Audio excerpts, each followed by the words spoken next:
Deus abençoe a todos, meus amigos. Vamos comigo nessa viagem.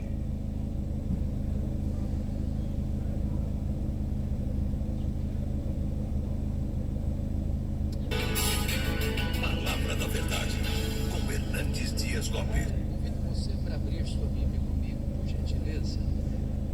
No primeiro livro de Samuel, capítulo 1. Faremos a leitura a partir do verso 1.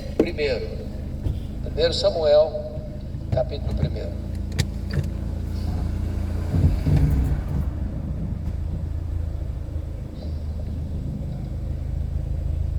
Peço a você que após a leitura bíblica não feche sua Bíblia, por gentileza. Preciso que você acompanhe comigo a exposição.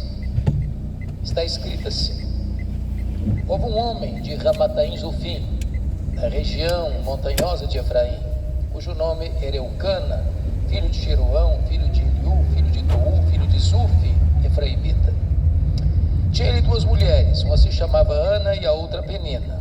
Penina tinha filhos, Ana, porém, não os tinha.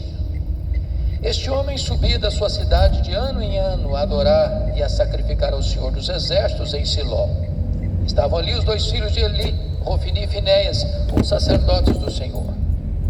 No dia em que Eucana oferecia o seu sacrifício, dava ele porções deste a Penina, sua mulher, e a todos os seus filhos e filhas.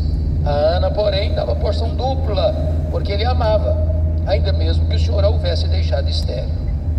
A sua rival a provocava excessivamente para irritar, porquanto o Senhor lhe havia cerrado a madre.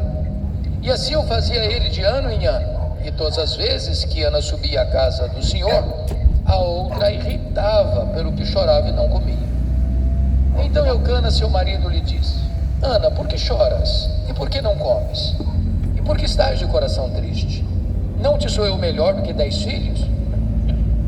Após terem comido e bebido em Siló, estando Eli, o sacerdote, assentado numa cadeira junto a um pilar do templo do Senhor, levantou-se Ana e, com amargura de alma, orou ao Senhor e chorou abundantemente e fez um voto dizendo: Senhor dos exércitos, se benignamente atentares para a aflição da tua serva e de mim te lembrares, da tua serva te não esqueceres, e lhe deres um filho varão, ao Senhor o darei por todos os dias da sua vida, e sobre a sua cabeça não passará navalha.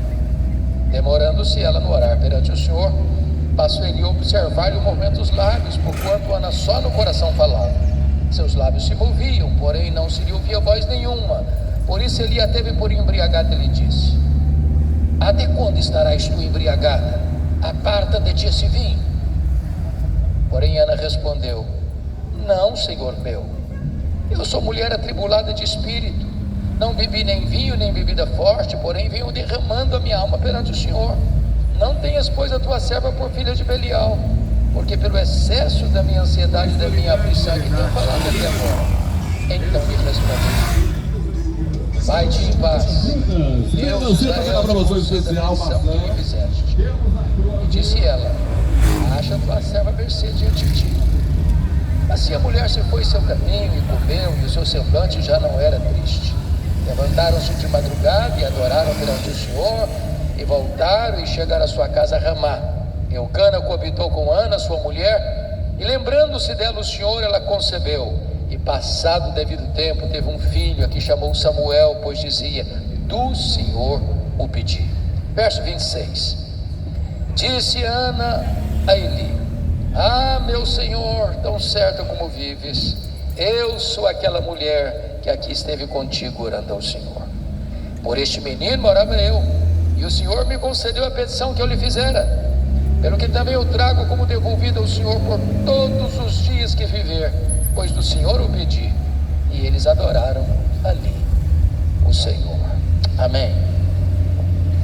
Eu quero conversar com vocês sobre o tema: não desista de seus sonhos. Era o ano de 1952 na Nova Zelândia, quando um importante esportista daquele país nutriu um sonho inédito, audacioso, o sonho de escalar a montanha mais alta do planeta, o sonho de chegar no topo do Pico Everest com mais de 8.800 metros de altitude. Edmund Hillary preparou-se para aquela grande empreitada da sua vida, mas quando partiu para realizar o seu sonho, ele fracassou. Ele não conseguiu chegar no topo do Everest. Meses depois, ele foi convidado para dar uma palestra em Londres. E quando chegou e entrou no auditório, percebeu que propositadamente as pessoas haviam colocado uma grande gravura do Monte Everest na parede. Por um momento, ele olhou para a gravura, fixou a sua imagem, a sua retina, cabisbaixo dirigiu-se à plataforma. Quando passaram-lhe a palavra, por um momento, ele esqueceu o seu auditório, voltou-se para a gravura e disse: Monte Everest, da primeira vez tu me derrotaste. Tu não podes crescer mais, mas eu ainda estou crescendo. Da próxima vez, eu te vencerei. 6 meses depois, Edmund Hillary era o primeiro homem na história da humanidade a chegar no topo do pico Everest, deixando para nós um legado: não desista de seus sonhos. Eu sei que todos nós temos sonhos. Quem não sonha não vive. Quem desistiu de sonhar, desistiu de viver. É provável, entretanto, que neste seleto auditório haja alguém que já tenha perdido os seus sonhos mais belos pelas estradas da vida. Talvez haja entre nós quem já viu seus sonhos mais belos se transformando em pesadelo. Quem sabe até mesmo haja alguém aqui que já desistiu de seus sonhos, que já enterrou os seus sonhos, que já colocou no túmulo de seus sonhos uma lápide: aqui jaz os meus sonhos. Pois eu quero encorajar você que veio aqui nesta noite, você que está nos acompanhando virtualmente, a trazer esses sonhos e a colocá-los de novo na presença de Deus. Porque o Deus que estamos adorando nesta noite é o Deus dos impossíveis, é o Deus que opera milagres, é o Deus que está no trono, é o Deus cuja mão não está encolhida, é o Deus que pode tudo quando Ele quer. Esse texto nos fala de uma mulher que tinha um sonho legítimo, um sonho bonito, um sonho de ser mãe, mas ela é estéril, seu ventre é um deserto, ela não consegue conceber. E eu fico imaginando, pastor Rafael, que se Ana vivesse entre nós, ela enfrentaria algumas abordagens. Eu acho que a primeira seria essa: Ana, você é uma mulher tão crente, você ora tanto, você vai tanto à casa de Deus, você está aí com um problema de saúde. Você tem que examinar melhor a sua árvore genealógica, porque é bem provável que haja alguma maldição hereditária incrustada aí na sua família, e enquanto essa maldição não for quebrada, você não vai ser curada. Só que o problema de Ana não era maldição hereditária. Se Ana vivesse hoje, talvez alguém dissesse para ela, como os amigos de Jó: ô Ana, ninguém sofre sem causa. Para você estar com um problema, você deve ter feito alguma coisa errada na sua vida. Enquanto você não confessar esse pecado, você não vai ser curada. Só que o problema de Ana não era pecado escondido. Se Ana vivesse hoje, talvez alguém mais audacioso chegaria para ela para dizer o seguinte: Ana, deve ter algum demônio da esterilidade escondido aí na sua vida. O que você precisa é ir num culto de libertação. Só que o problema de Ana não era demônio. Dá uma olhadinha comigo no texto, versículo 5. Está escrito aí que o próprio Deus a deixou estéril. Dá uma olhadinha no versículo 6.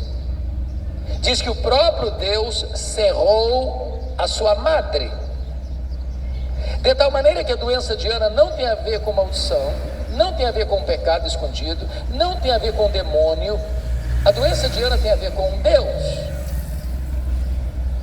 Isso pode dar um nó na nossa cabeça. Como assim? Se Deus é bom, e Deus é, se Deus tem o melhor para nós, e Ele tem, como é que Deus pode adiar os nossos sonhos, e os nossos sonhos mais legítimos? Pois é sobre isso que eu quero conversar com vocês. Primeiro, Deus adia os nossos sonhos para nos ensinar a verdade de que o Deus das bênçãos é melhor do que as bênçãos de Deus. A maior necessidade nossa não é da bênção, é do abençoador. Não é de dádivas, é do doador. não é de coisas, é de Deus. Você poderia ter todas as bênçãos de Deus: saúde, família, amigos, trabalho, prosperidade, reconhecimento. Mas se você não tem Deus, tudo isso não preenche o vazio do seu coração. Deus às vezes adia os nossos sonhos para nós o colocarmos no topo da nossa agenda, no primeiro lugar do nosso coração. Porque o sonho de Ana foi adiado. Ela começa a buscar a Deus como nunca buscara antes. Ana precisava entender que a maior necessidade dela não era de um filho, era da comunhão com o próprio Deus. Nós estamos vivendo uma geração que está correndo atrás da bênção, mas não quer o abençoador. Nós estamos vivendo uma geração cuja ideia é que a nossa vontade tem que ser feita no céu e não que a vontade de Deus tem que ser feita na terra. Nós estamos vivendo uma geração que desloca o teocentrismo para o antropocentrismo, mas esse não é o cristianismo bíblico. Precisamos colocar Deus em primeiro lugar no nosso coração, na nossa vida, na nossa agenda, nos nossos sonhos. Segundo lugar, sabe por que Deus adia os nossos sonhos? Deus adia os nossos sonhos para nos ensinar que tudo que temos veio de Deus, é de Deus e deve ser devolvido para Deus. Ana disse para ele: por este menino orava eu, pelo que o trago como devolvido ao Senhor por todos os dias da sua vida. Se Ana não tivesse entendido isso, Samuel teria sido um ídolo na sua vida. A vida dela teria gravitado ao redor de Samuel. Irmãos amados, muitas vezes nós pedimos para Deus uma bênção e Deus é abençoador. E depois que recebemos a bênção, substituímos Deus pela bênção de Deus. Substituímos o Criador pela criatura. Exemplificando, às vezes nós pedimos para Deus prosperidade e Deus dá prosperidade. A bênção de Deus enriquece, com ela não tem desgosto. Riquezas e glórias vêm de ti. É Deus quem fortalece as nossas mãos para adquirirmos riquezas. E a pessoa começa a prosperar. E começa a prosperar. Cada ano acrescenta mais um item no seu imposto de renda, mais um apartamento, mais um carro, mais uma casa, mais um sítio, mais isso, mais aquilo. E a pessoa começa a ficar tão ocupada cuidando das bênçãos de Deus, que não tem mais tempo para Deus. Não pode ir numa reunião de oração, não pode ir numa vigília de oração, não pode frequentar um culto do meio de semana, porque está muito ocupado cuidando das bênçãos de Deus, não tem mais tempo para Deus. Substituiu o Criador pela criatura. É preciso entender que tudo que você tem é de Deus. A vida que você tem é dádiva de Deus. A saúde que você tem é dádiva de Deus. O dinheiro que você ganha é dádiva de Deus. A casa que você mora é dádiva de Deus. O carro que você anda é presente de Deus. A família que você tem é presente de Deus. Então consagre no altar de Deus o melhor daquilo que Deus tem dado para você. Terceiro lugar, sabe o que Deus adia os nossos sonhos? Deus adia os nossos sonhos para nos ensinar que os planos dele são maiores do que os nossos melhores sonhos. Qual era o sonho de Ana? Ser mãe, apenas isso. Qual era o projeto de Deus na vida de Ana? Que ela fosse mãe do maior profeta, do maior sacerdote, do maior juiz de Israel, do homem que deveria de trazer de volta a nação apóstata para a presença de Deus. Às vezes nós pedimos algo para Deus e Deus indefere o nosso pedido. E Deus diz assim para nós: meu filho, sabe por que eu não vou atender você? Você está pedindo pouco demais. Eu tenho coisa maior, eu tenho coisa melhor para você. Eu fico imaginando José.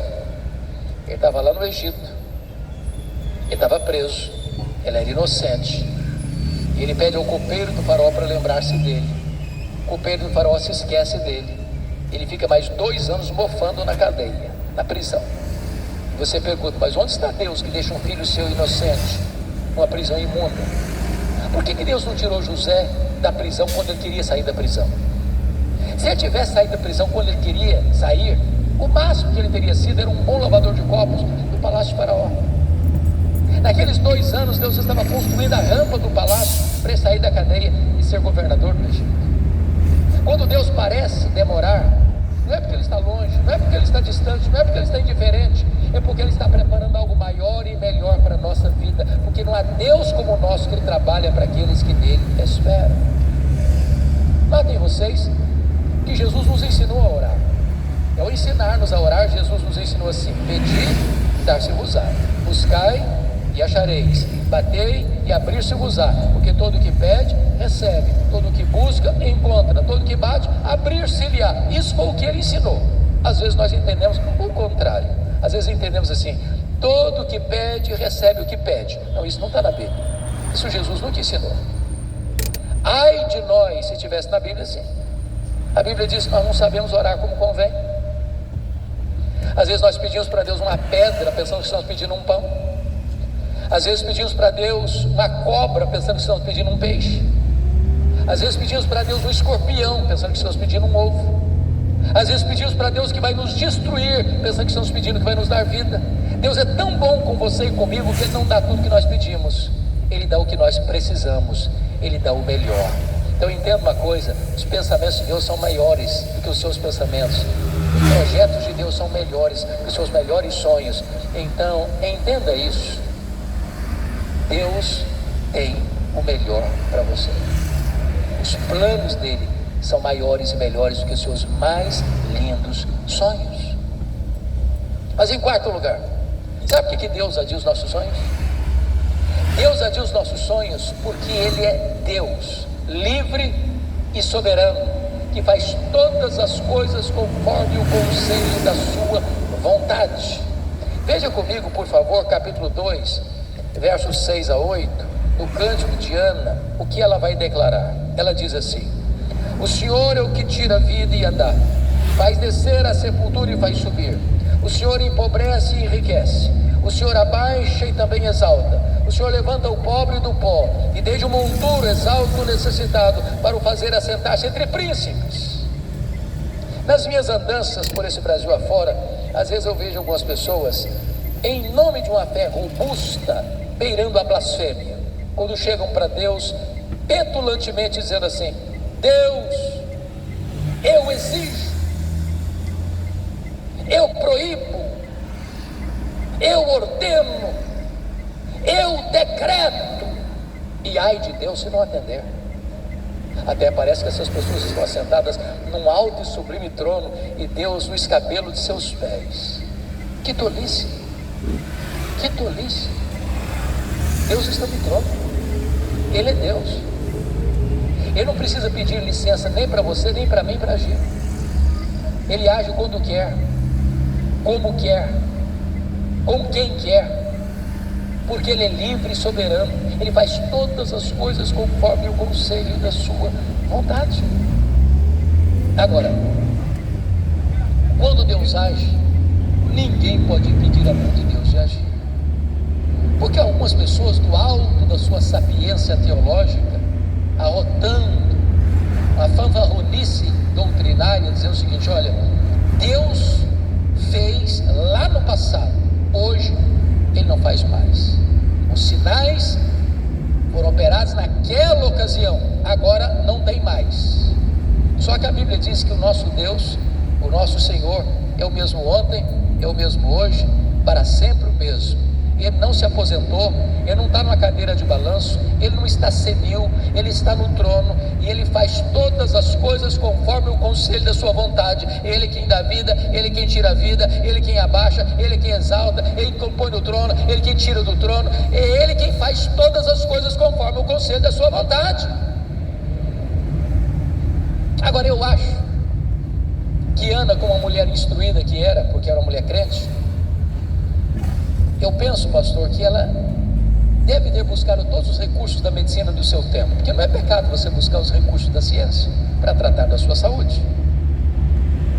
Eu fico imaginando que, como toda mulher, sem exceção, gosta de ter uma boa bolsa do lado, ela deveria carregar os últimos exames da junta médica de Ramá naquela bolsa, dizendo assim: ô Ana, não tem jeito, não tem cura, seu caso não tem solução.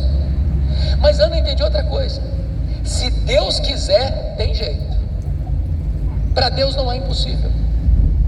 É por isso que essa mulher ora, é por isso que essa mulher chora, é por isso que essa mulher busca Deus, é por isso que ela insiste com Deus, porque ela entende uma coisa: se Deus quiser, tem jeito. Aquela causa perdida, aquele problema insolúvel, aquela situação que não há saída humana, se Deus quiser, tem jeito.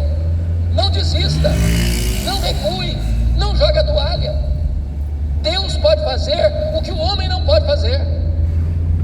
Me permita ilustrar. Eu estava fazendo uma visita lá em Vitória, certa feita, no hospital militar. Quando eu entro no hospital, eu vejo 3 pessoas na porta. E quando eu cheguei mais perto, percebi que eram pessoas da minha cidade, interior do Espírito Santo, Nova Venécia. Dentre essas pessoas tinha uma moça, um estado muito grave de saúde, com um câncer já num estado bem avançado. E o médico disse para ela que ela deveria buscar recursos mais apropriados. Ela precisava de um CTI, e lá não tinha CTI onde ela morava. Quando ela chega, não tem vaga no CTI. Eu fui conversar com o diretor do hospital, ele me disse: olha, eu não posso tirar um paciente para botar outro, hoje não tem jeito. Confesso que eu voltei frustrado para a porta do hospital, disse: olha, não tem jeito, não tem vaga. Pastor Rafael, eu nunca fiz outra vez, e não me lembro de ter feito antes nenhuma vez também, mas naquele dia eu fui impulsionado a fazê-lo. Eu disse para aquela moça assim: filha, aqui não tem jeito para você, mas nós podemos fazer algo melhor que isso. Nós podemos pedir para Deus curar você. E ali na porta do hospital eu impus as mãos sobre ela. Disse: meu Deus, o Senhor tem poder para curar essa moça. Aqui não tem vaga para ela, mas o Senhor pode fazer mais do que dar uma vaga para ela, curá-la. Terminei de orar, chega um rapaz e diz: eu conheço essa menina, ela tem um primo que é médico lá em São Mateus, e lá tem CTI, vamos ligar para lá.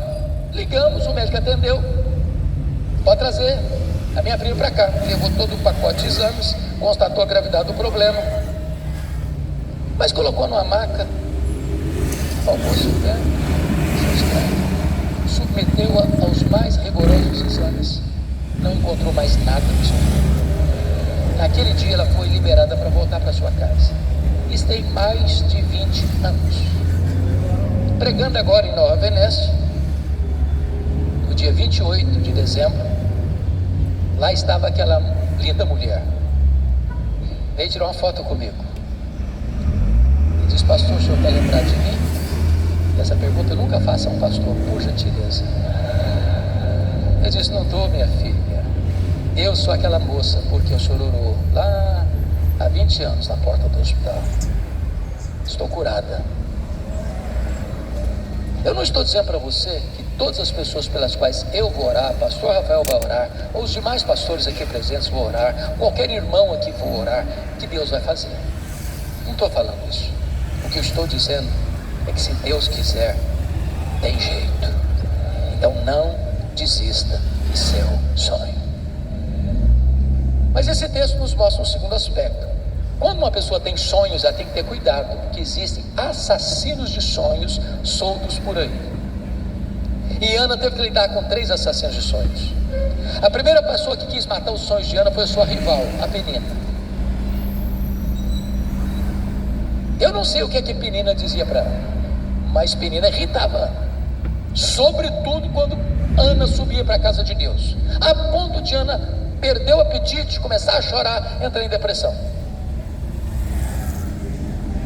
Agora, uma coisa eu tenho certeza: Penina não era uma mulher de Deus, porque gente de Deus não vive para infernizar a vida dos outros.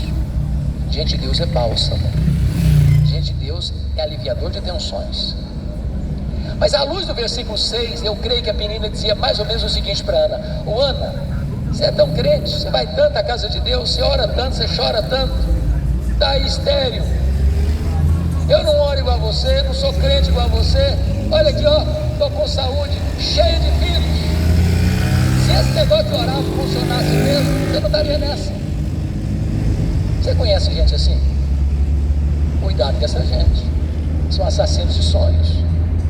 querem implantar no seu coração que se você é crente, você não pode ficar doente, você não pode ter problema financeiro, você não pode ter problema na saúde, você não pode ter problema disso ou daquilo. Jesus nunca prometeu isso para você nem para mim. O que Ele prometeu é estar conosco todos os dias até a consumação dos séculos. A segunda pessoa que quis matar os sonhos de Ana foi o sacerdote Eli. Meus irmãos, consta o texto que todo ano Ana subia para Siló. Lá estava o santuário, lá estava o tabernáculo, lá estava a arca da aliança, lá estava o sacerdote. Não consta a Bíblia em nenhuma vez que Ana, nessas idas todas, que Eli ou Rofini ou Finéias olhasse para ela, conversasse com ela, orasse por ela, chorasse com ela. A primeira vez que Eli dirige-se a Ana é para sacar contra ela um pesado libelo acusatório, chamando-a de bêbada, de filha do demônio, de filha de Belial, dentro da igreja. Eu acho até mesmo, se Ana fosse batista ou presbiteriana, ela ia sair da igreja. Aí eu acho até que ela faria um pouco mais, ela ia fazer uma campanha para tirar o pastor Eli da igreja. Por muito mesmo as pessoas fazem isso. Faz isso também? Mas Ana era uma mulher madura. Ela disse: não, meu senhor, não estou bêbada não, eu estou derramando a minha alma perante o Senhor, não me trate como filha de Belial. Notinha de rodapé. Às vezes nós pastores já conhecemos tanto disso, pessoas que um dia ouviram a palavra atravessada do pai, da mãe, do namorado, da namorada, do noivo, da noiva, do marido, da mulher, do patrão, do professor. Essa palavra atravessada entrou no coração e adoeceu a alma. Se você escutou uma palavra que não vem de Deus, não hospede no seu coração não. Não deixe isso adoecer sua alma não. Ana não permitiu que o sonho dela fosse roubado, nem mesmo dentro da casa de Deus. Mas a terceira pessoa que quis matar os sonhos de Ana foi o seu marido. O Eucana era um maridão, presente, amoroso, provedor. Ele só tinha um problema: ele era cabeça dura demais. Ele não acreditava em milagres, porque eu conhecia a história da redenção. Ele conhecia como Deus havia curado Sara, como Deus havia curado Rebeca, como Deus havia curado Raquel. Ele via sua mulher orando constantemente, pedindo um milagre para Deus. Não consta a Bíblia em lugar nenhum que um dia eu quero chegar a Ana, eu vejo você chorando diante de Deus, eu sei da sua luta, eu sei do seu desejo, conta comigo, eu estou do seu lado, a sua batalha é a minha batalha, a sua luta é a minha luta, estou junto com você nessa oração, estou aqui clamando a Deus por um milagre também. Não consta a Bíblia que ele fez isso em momento algum. Porém, o verso 8 diz que ele um dia chamou Ana para uma conversa. Eu vou parafrasear a conversa. Eu acho que foi mais ou menos o seguinte: Ana, vem cá, filha, preciso bater um papo com você. Ana, não dá, né? Tá virando uma obsessão esse negócio seu aí. Tá ficando difícil, você tá ficando doente, mulher. Isso é fixação, para com isso. Você não sabe que a junta médica de Ramá já deu o diagnóstico que não tem cura? Para que você insiste numa causa perdida? Para de chorar, mulher. Para de falar com Deus desse jeito. Aliás, Ana, você não está nem curtindo o maridão que você tem. Você não sabe que eu sou melhor que 10 filhos para você, mulher? Se fosse hoje, eu diria assim: Ana, pense em mim, chore por mim, liga para mim, não liga para ele, Ana. Assassina de sonhos. Pode estar muito mais perto de você do que você imagina. Não desista de seus sonhos. Mas em último lugar, Ana nos ensina 3 coisas quando os nossos sonhos estão sendo adiados. Primeira coisa que Ana fez quando o seu sonho estava adiado, irmãos, ela continuou crendo, orando, insistindo com Deus. Tem muita gente que desiste cedo demais, joga a toalha cedo demais.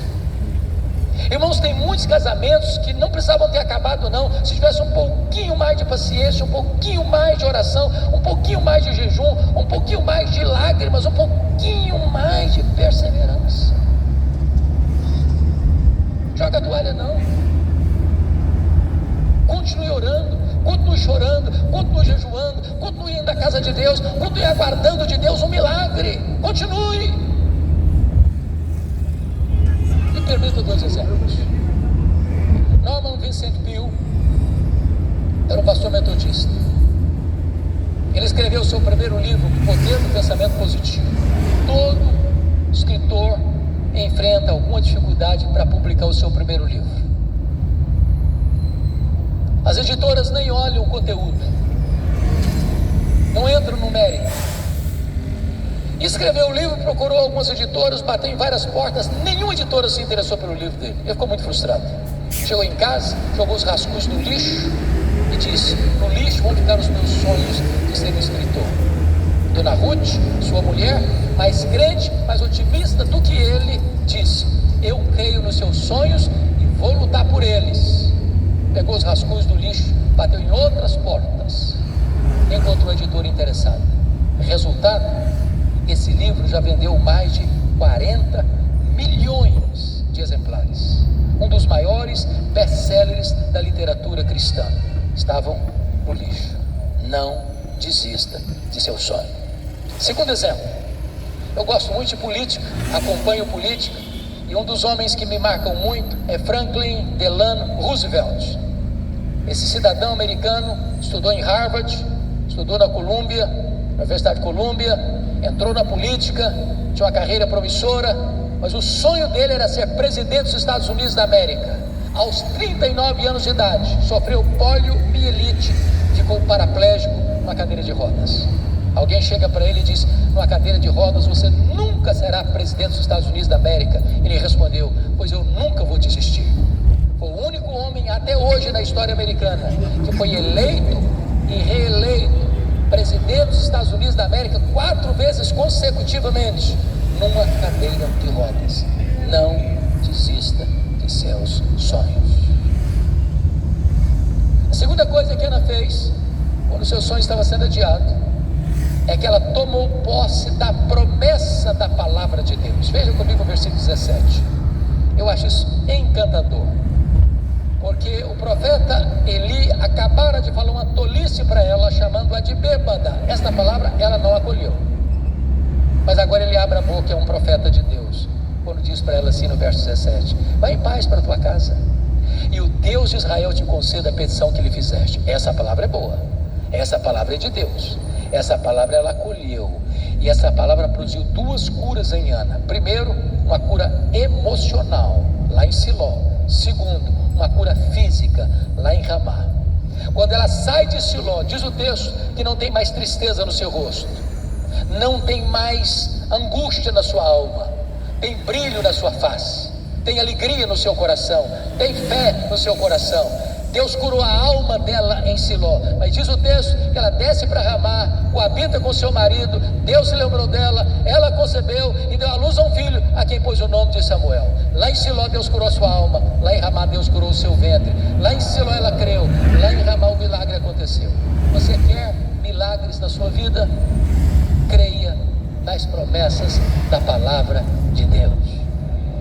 Aproprie-se das promessas da palavra de Deus. Mas finalmente, Ana nos ensina que quando os nossos sonhos estão sendo adiados, nós precisamos voltar às trincheiras da luta. Entendamos isso. Nós queremos uma verdade muito bonita, que já foi proclamada aqui hoje: a soberania de Deus. Sabe o que significa isso? Nós não cremos em acaso, nós não cremos em sorte, nós não cremos em azar, nós não cremos em determinismo cego, nós não cremos em olho gordo, nós não cremos em macumba para crente. Nós cremos que a mão de Deus dirige o nosso destino. Nós cremos que nenhum fio de cabelo da nossa cabeça pode ser tocado sem que Deus saiba, sem que Deus permita, sem que Deus tenha um propósito. Então, se você está passando uma luta, se você está passando um vale, está na hora de você voltar a sorrir, voltar a cantar, voltar a crer, voltar a viver, sair dos quartos escuros e começar a proclamar a glória de Deus. Deus está no controle, Deus não perdeu as rédeas da sua vida. Então volte a sorrir, volte a crer, volte a se apropriar das promessas de Deus, volte a viver. Volte a viver. Há um autor que eu gosto de ler, embora não seja evangélico, Og Mandino. Não sei se você já leu, pelo menos O Maior Vendedor do Mundo. É um livro que vale a pena ser lido. O que me impressiona em Og Mandino é que aos 35 anos de idade ele estava falido, bêbado, caído numa sarjeta, lá, abandonado pela esposa, pela filha, pensando em suicídio. 10 anos depois, Og Mandino estava no topo da fama mundial, escrevendo livros lidos e traduzidos no mundo inteiro, encorajando as pessoas a viverem com otimismo. Eu fico imaginando, se um cara que não é crente consegue viver com otimismo, e você, e eu, que podemos dizer, este é o dia que o Senhor fez, alegremo-nos e regozijemo-nos nele. Crente tem que ser animado, irmãos, animado. Você tem que começar o seu dia dizendo, pode ser hoje, Senhor, aquela causa, pode ser hoje, Senhor, a vitória, pode ser hoje. Mas ele dá um conselho muito simples, muito prático para você começar o seu dia animado. E se você quer começar o seu dia animado, faz o seguinte, você pega o melhor jornal da sua cidade. Eu não sei se aqui no Espírito Santo é a Tribuna ou a Gazeta, faz de conta que são os dois empatados, então abra os dois então. Bem de manhã, antes do café, pega o jornal. Agora só um detalhe, você não é tão corajoso a ponto de querer começar o seu dia lendo as páginas políticas. Você vai ficar depressivo, com raiva, e você vai perder a alegria do dia. Então você pula essa página. Claro que você não vai querer começar o seu dia lendo as páginas econômicas, porque a economia do Brasil está com as pernas bambas. Então você pula também essa página. Claro, você não vai querer começar o seu dia lendo as páginas policiais, você vai ficar com medo de sair de casa. Bom, gente, você também não vai querer começar o seu dia lendo as páginas esportivas, de repente você é Fluminense, não gostou nada de levar 4-0 na final, você está meio depressivo com isso, então pula logo essa página também. Você quer começar o seu dia animado?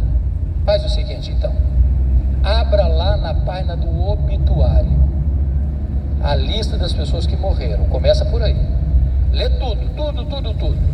Vamos, grandes pequenos, lê tudo. Quando você terminar essa leitura, você vai descobrir algo fantástico. Você vai descobrir que o seu nome não está nessa lista.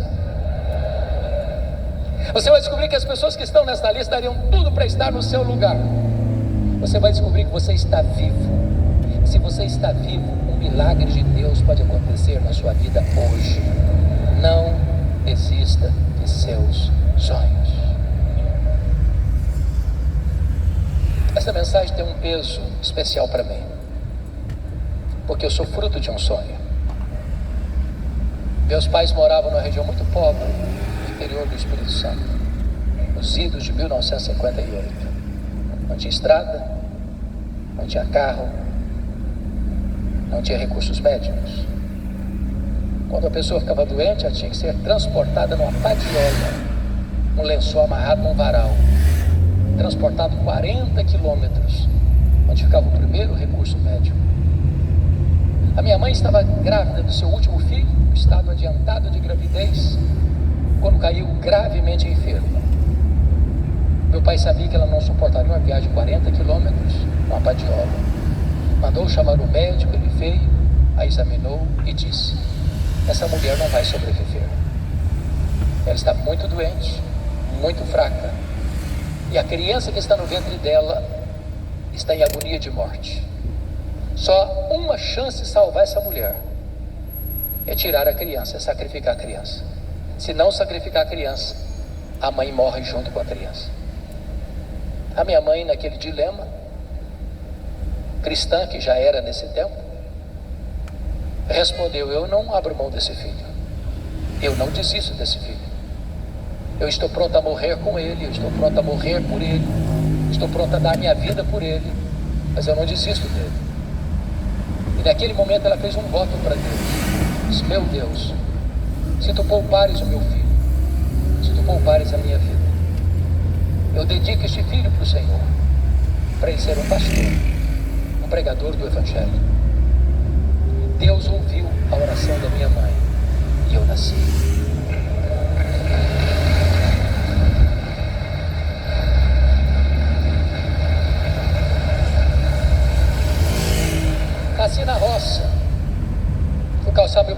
sapatos aos 8 anos de idade, com as mãos calejadas.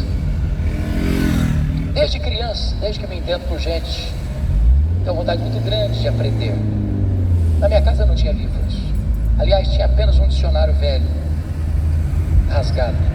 Com 10 anos eu comecei a decorar o dicionário. Com 8 anos eu entrei na escola. Só tinha escola primária. Nunca ninguém tinha saído dali para fazer além de 4ª série primária. Com 8 anos eu entrei na escola. Com 12 anos tinha concluído os meus estudos.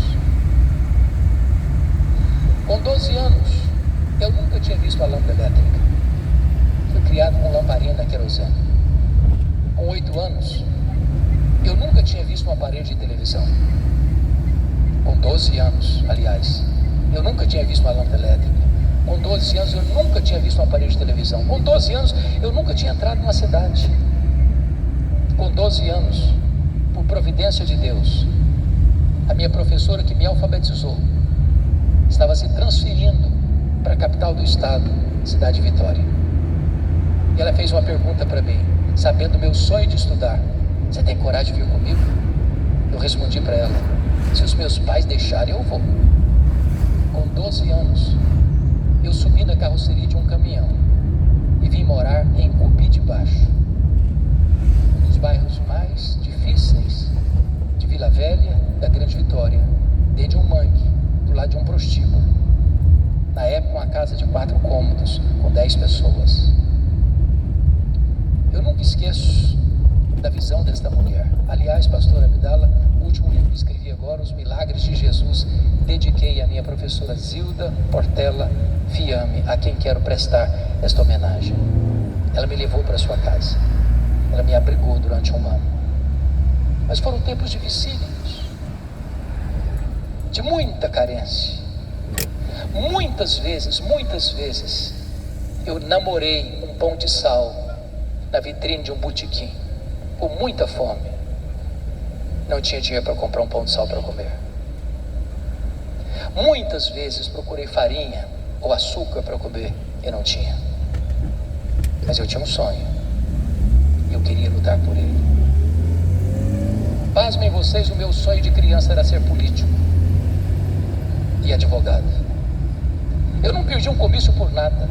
Na época os comícios eram na praça, vocês sabem disso, nos palanques. Enquanto o último orador não descia, eu não ia embora. No dia que eu fiz 18 anos, eu tirei meu título e me filiei num partido. Eu tinha um projeto de vida. Um dia, entretanto, conversava com um irmão da igreja, um homem maduro na fé, José Scherrer. E eu contava para ele o meu projeto de vida, o meu sonho pessoal. Diz: no dia que eu for um político de projeção, um advogado reconhecido, no final da minha vida, eu quero entrar num seminário e dedicar o resto dos meus dias na velhice para servir a Deus no ministério. E este homem, com muita ousadia, botou rigorosa e literalmente o dedo no meu nariz e disse: você quer dar as sobras para Deus. Deus quer você agora, na sua juventude. É hoje que Deus te quer. E aquela palavra entrou como uma flecha no meu coração. Eu saí dali 100% seguro de que ali Deus me chamava para o ministério. A minha mãe era uma mulher analfabeta, nunca pisou num banco de escola, nunca entrou numa escola. Ela chorava muitas vezes porque tinha vontade de ler a Bíblia, ouvir a Bíblia, mas não sabia ler. Um dia ela sai de casa, tropeça numa cartilha suja, pegou aquela cartilha e disse: meu Deus, o senhor podia me ensinar a entender isso aqui. E ela aprendeu a ler naquela cartilha, lia fluentemente a sua Bíblia. Sábia que era, nunca me contou esse sonho dela com Deus, esse projeto dela com Deus, essa consagração, porque ela entendia uma coisa: eu não quero sugestionar meu filho, eu quero que Deus faça uma obra no coração dele. Quando eu liguei para ela, depois dessa conversa: mamãe, hoje Deus me chamou para o ministério, estou largando mão de todos os meus sonhos. Ela disse: meu filho, por esta causa eu já orava antes mesmo de você nascer. Ela era muito doente, mas antes de Jesus a chamar para o céu, ela me chamou à sua casa disse algo que me impactou profundamente. Ela me disse: meu filho, nesses anos todos, eu nunca deixei sequer uma noite de me levantar de madrugada, dobrar os meus joelhos e pedir que Deus levantasse você na nossa geração. Eu nunca deixei de orar, pedir que Deus o revestisse com graça para pregar o Evangelho. Eu chorei muito com ela, eu a abracei. Disse: mamãe, a senhora está me ensinando as lições mais importantes da minha vida. Um filho nunca é pobre se tem uma mãe que ora por ele. E eu disse para mim algo que eu nunca mais pude esquecer. Eu entendi que o mais importante não são os meus projetos, não são os meus sonhos, mas é o projeto de Deus. Então, na contramão do tema que lhes dei, desista de seus sonhos. Desista de seus sonhos. Mas nunca abra mão do plano de Deus para a sua vida. Nunca abra mão do plano de Deus para a sua vida. Eu quero orar com vocês. Eu quero orar por vocês. Se você hoje tem um sonho que parece impossível, e ele está alinhado com a vontade de Deus, com a boa e perfeita vontade de Deus, eu quero orar por você. Pode ser uma causa impossível, pode ser um problema insolúvel. Deus está aqui hoje e Ele pode fazer milagres nesta noite. Quero orar em segundo lugar por mulheres que estão aqui, ou homens que estão aqui, que desejam tanto ter filhos e não conseguem. Eu tenho visto tantos milagres nesta área. Eu quero orar especificamente por essas irmãs. Se você quer colocar essa causa diante de Deus, Deus está aqui. Ele é o Deus de Ana. Ele é o Deus dos seus pais, da sua vida, de seus filhos, de geração em geração. Então, se você quer hoje colocar a sua vida nas mãos deste Deus, eu quero que você se ponha em pé, onde você está. Eu vou orar por você neste momento.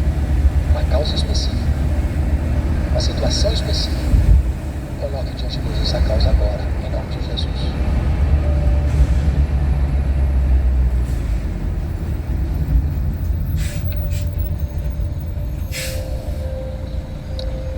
Ó Deus, nós te adoramos, nós te exaltamos, porque não há Deus como tu, não há Deus além de ti. O Deus que age, o Deus que faz, e ninguém pode impedir a tua mão de fazê-lo. O Deus que fez, que faz e que fará maravilhas.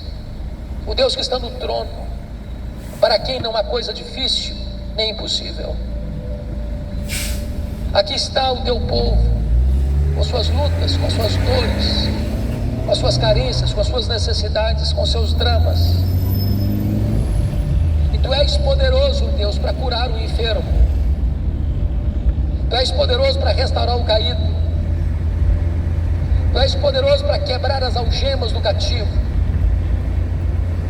Tu és poderoso para trazer de volta os pródigos. Tu és poderoso para salvar aquele que está perdido. Tu és poderoso, Deus, para restaurar a sorte daquele que está desesperado. Tu és poderoso para abrir nesta noite o ventre da mulher que quer ser mãe. Tu és poderoso para fazer prodígios e maravilhas, porque Tu és o Deus de prodígios e maravilhas. E nós te adoramos, Senhor. Te adoramos porque quando Tu ages, nenhuma força contrária pode anular a Tua obra. Nós te adoramos porque Tu és o Deus que dá vida e tira a vida, o Deus que levanta e o Deus que rebaixa, o Deus que faz com que o pobre necessitado se levante do monturo e se assente entre príncipes. Manifesta o Teu poder nesta noite. Glorifica o nome do Teu santo servo Jesus nesta noite. Que voltemos para casa hoje como Ana voltou, com um brilho no rosto e com a vitória nas mãos. Manifesta a Tua graça sobre nós. e a Ti tributamos a honra, a glória e o louvor para sempre, sempre, sempre. Tu és o Deus da nossa vida, Tu és a razão do nosso viver, Tu és o motivo do nosso louvor, e a Ti tributamos a glória devida ao Teu nome, em nome de Jesus. Aleluia. Amém. Deus abençoe, amados.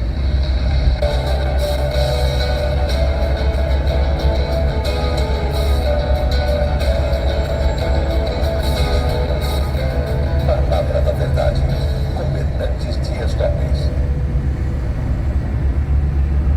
Muito bem-vindo a mais um encontro com a palavra. Estou feliz por você estar participando conosco deste programa que é dedicado ao estudo de todos os livros da Bíblia. Começamos com o primeiro livro da Bíblia, o livro de Gênesis, passamos por todos os livros do Velho Testamento, entramos no Novo Testamento e agora estamos iniciando o estudo da primeira epístola de João. Chamo os primeiros 16 versículos desta epístola de Bússola da Certeza. Vou repetir. Chamo os primeiros 16 versículos desta epístola de Bússola da Certeza. Ouça com atenção esta passagem. O que era desde o princípio, o que ouvimos, o que vimos com os nossos olhos, o que contemplamos e as nossas mãos apalparam, isto proclamamos a respeito da palavra da vida. A vida se manifestou, nós a vimos e dela testemunhamos, e proclamamos a vocês a vida eterna que estava com o Pai e nos foi manifestada. Nós lhes proclamamos o que vimos e ouvimos, para que vocês também tenham comunhão conosco. Nossa comunhão é com o Pai e com o seu Filho Jesus Cristo. Escrevemos essas coisas para que a nossa alegria seja completa. Esta é a mensagem que dele ouvimos e transmitimos a vocês. Deus é luz, nele não há treva alguma. Se afirmarmos que temos comunhão com Ele, mas andamos nas trevas, mentimos e não praticamos a verdade. Se, porém, andarmos na luz como Ele está na luz, temos comunhão uns com os outros, e o sangue de Jesus, seu Filho, nos purifica de todo o pecado.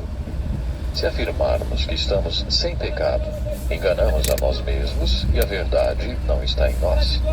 Se confessarmos os nossos pecados, Ele é fiel e justo para perdoar os nossos pecados e nos purificar de toda injustiça. Se afirmarmos que não temos cometido pecado, fazemos de Deus um mentiroso e a sua palavra não está em nós. Meus filhinhos, escrevo-lhes essas coisas para que vocês não pequem. Se, porém, alguém pecar, temos um intercessor junto ao Pai, Jesus Cristo, o justo. Ele é a propiciação pelos nossos pecados, e não somente pelos nossos, mas também pelos pecados de todo o mundo. Sabemos que o conhecemos, se obedecemos aos seus mandamentos. Aquele que diz, eu conheço, mas não obedece aos seus mandamentos, é mentiroso, e a verdade não está nele. Mas se alguém obedece a sua palavra, nele verdadeiramente o amor de Deus está aperfeiçoado. Desta forma, sabemos que estamos nele. Aquele que afirma que permanece nele deve andar como ele andou. Quantas verdades preciosas num texto só! Existe um ditado que diz, se um homem não sabe que não sabe, é tolo, fuja dele. Se um homem não sabe que não sabe, é uma criança, ensine-o. Se um homem sabe que sabe, está adormecido, desperte-o. Se um homem sabe que sabe, ele é líder. Siga-o. Acredito que esse ditado ilustra a ênfase da primeira carta de João, o mesmo João que escreveu o quarto evangelho. Este autor, além de ter escrito o quarto evangelho, também escreveu o livro do Apocalipse e mais 2 cartas, e explicou várias vezes por que estava escrevendo. Você se lembra o que João afirmou quando escreveu o quarto evangelho? João disse que Jesus fez muitas coisas maravilhosas e que não haveria livros suficientes no mundo se todas elas fossem registradas. Preste atenção nesses 2 últimos versículos do capítulo 20 do seu evangelho. Jesus realizou na presença dos seus discípulos muitos outros sinais miraculosos que não estão registrados neste livro. Mas esses foram escritos para que vocês creiam que Jesus é o Cristo, o Filho de Deus, e crendo tenham vida em seu nome. Por causa deste propósito explícito, abordamos cada um dos capítulos do Evangelho de João com as perguntas: quem é Jesus? O que é fé? E o que é vida? Em todos os capítulos do Evangelho de João, o apóstolo respondeu a estas perguntas. João falou quem era Jesus, o que é fé e o que é vida. No capítulo 5, versículo 13 de sua primeira epístola, João também explica por que escreveu esta carta. Escrevi-lhes essas coisas a vocês que creem no nome do Filho de Deus, para que vocês saibam que têm a vida eterna. João escreveu o Evangelho de João para que creiamos e tenhamos vida eterna. Depois ele escreveu a continuação deste Evangelho também para aqueles que creem e têm a salvação. Ele escreveu para os que creem, para que saibam que realmente creem e que têm a vida eterna. Parece que João ficou repetindo para ele mesmo seus argumentos. Se fizéssemos uma nova tradução do original, este versículo ficaria mais ou menos assim. Estou escrevendo para dizer para vocês que creem, talvez intelectualmente, vocês podem ter plena confiança da sua fé e da salvação, e creiam bem no âmago da sua vontade, no seu coração. Isso significa que quando lemos a primeira epístola de João, buscamos apenas uma coisa: confiança ou certeza da salvação. As pessoas não têm certeza nem segurança em muitos aspectos da vida e talvez sejam mais inseguras ainda na área espiritual. Muitas pessoas são inseguras em relação à sua fé e salvação, por isso podem ser ameaçadas espiritualmente. Se você está inseguro e não tem certeza da sua salvação, saiba que João escreveu esta carta para que você tenha certeza da vida eterna. Quando estudamos o Evangelho de João, desafiei você a marcar todos os versículos nos quais João diz para crermos em alguma coisa. Às vezes as pessoas chegam para o pastor e dizem: pastor, eu queria começar a ler a Bíblia, por onde devo começar? Aí o pastor pergunta: você já é crente em Jesus Cristo?